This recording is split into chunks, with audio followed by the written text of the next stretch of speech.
I'd now like to introduce a young man, meaning anyone under my age of 85, who's been a blessing to Edison High School for many years, one of our math teachers, Colin Livesey.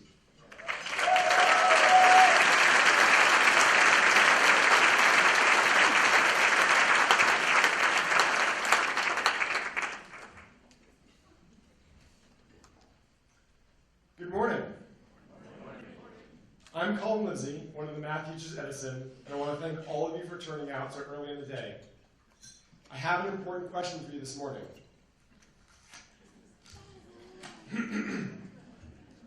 If a train leaves Seattle at 9:13 a.m., traveling south at a speed of 62 miles an hour, and a second train leaves Portland at 10 a.m., traveling north at a speed of 58 miles an hour, then, hey, you want to grab some paper and write this down?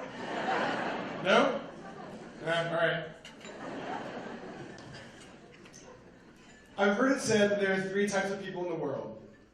Those who can count, and those who can't. I guess I'm one of those who can count. I discovered in high school that I had an aptitude for math and science.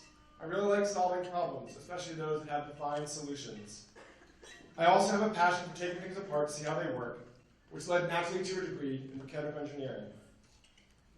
After graduating, I spent a year working as a technician, designing and building specialized apparatus for a combustion lab. However, in the intervening summer, I'd worked at a camp for urban youth, and I'd been bitten by the bug.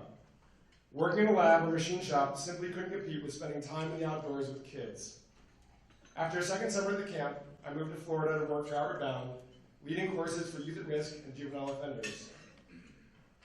Working for Outward Bound was a pivotal experience. The founder, Kurt Hahn, is quoted as saying, "The aim of education is to impel people into value-forming experiences." I left Outward Bound after a couple of years to seek out other opportunities to impel students. I worked at ropes courses and rock gyms, led boating and kayak building classes from Florida to Alaska. Over and over, I found myself drawn to environments where I was able to interact directly with students and influence their learning and growth. So it's no surprise that I eventually found my way to Edison. The small class size and ability to work one-on-one with students felt immediately comfortable. High school is a special time. Students arrive as children and depart as young adults. It is a privilege to be able to watch this transformation day by day over the course of 4 years, made possible by our small, tight-knit community. For several years after arriving at Edison, I thought of myself as the new guy. But I suppose that almost 14 years later, it's time to admit I'm more of a lifer. Which begs the question, why Edison? First, the teachers. I am lucky to be surrounded by colleagues who are incredibly dedicated to their students and passionate about their subjects. We have disparate skills and personalities, leading each of us to find unique ways to connect with our students while maintaining a united focus, helping students to succeed. Second, the organization itself. A number of years back, I came to Pat with a problem. I was struggling to adequately support my Algebra 2 students. With Pat's blessing, I introduced an extra help early morning session the following year, to my students' appreciation and chagrin. During my time at Edison, I've seen many changes, each made with the aim of helping our students to thrive. For example, Edison was a leader in recognizing that technology is a critical tool for our students, and was an early adopter of a one-to-one laptop program. This was made possible by our access to resources. Sadly, we live in a time when education is too often underfunded, and schools have to make hard decisions about how to allocate their limited resources. I'm grateful to have the supplies needed to teach my students effectively. In addition, Edison prioritizes staffing resources, such as providing 3 counselors and a transition specialist. This represents a significant investment in our students' emotional health, social skills, and transition plans, each of which supports their overall success. Another key component is family support. Although effective teachers and adequate resources are important for academic success, also critical is the active participation of parents, grandparents, guardians, and siblings. Our Edison Ask For receives this support. Our families drive long distances to school, stretch their finances to pay tuition, attend meetings and conferences, volunteer, act as home cheerleading squads, and even strong-arm their friends into attending events like this. As a teacher, I'm grateful for the strong family involvement, which makes it possible for me to succeed with my students. Finally, the students. For all of their differences, our students share something in common. They arrive at Edison with the belief that the conventional school system may fail them, and with the hope that Edison will provide a welcoming community and a chance to thrive in high school. Success looks different for each student. I remember sitting in a conference a few months into Jeff's freshman year. He had blossomed immediately upon arriving at Edison, and after regaling us all with his straight A performance, his parents tearfully admitted that he'd earned mainly D's and F's in middle school. While this immediate success is certainly gratifying, for many students the shift doesn't occur until their junior year. To our freshman and sophomore parents in the audience, I'd just like to say, hang in there. For example, Andrea spent much of Algebra 1 patiently explaining to me that she just couldn't do math. Junior year brought geometry, and all of a sudden Andrea was an active participant in class and was kicking butt on tests.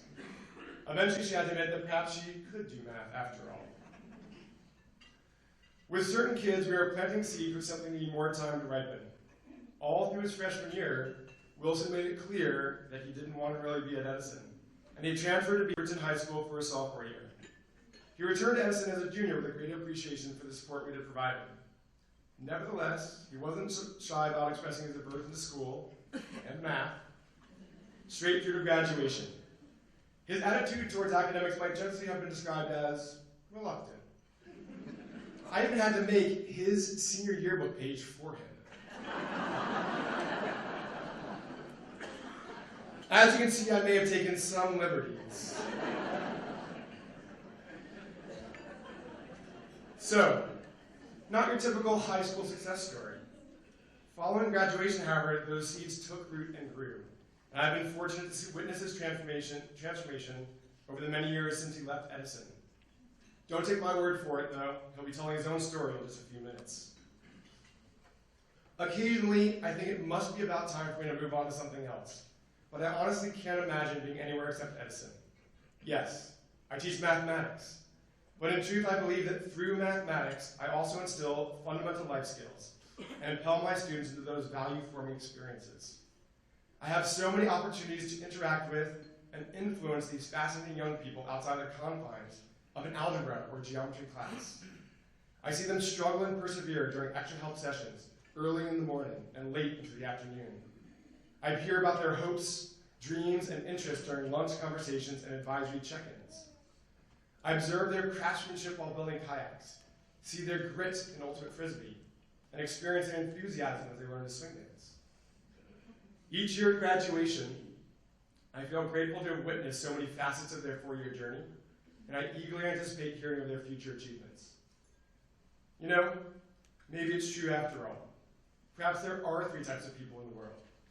Those who can count, those who can't, and finally, those who will learn to count if given the right environment, the right tools, and a community which believes fiercely in their ability to succeed. By being here this morning, you are demonstrating that you are part of that community. Thank you.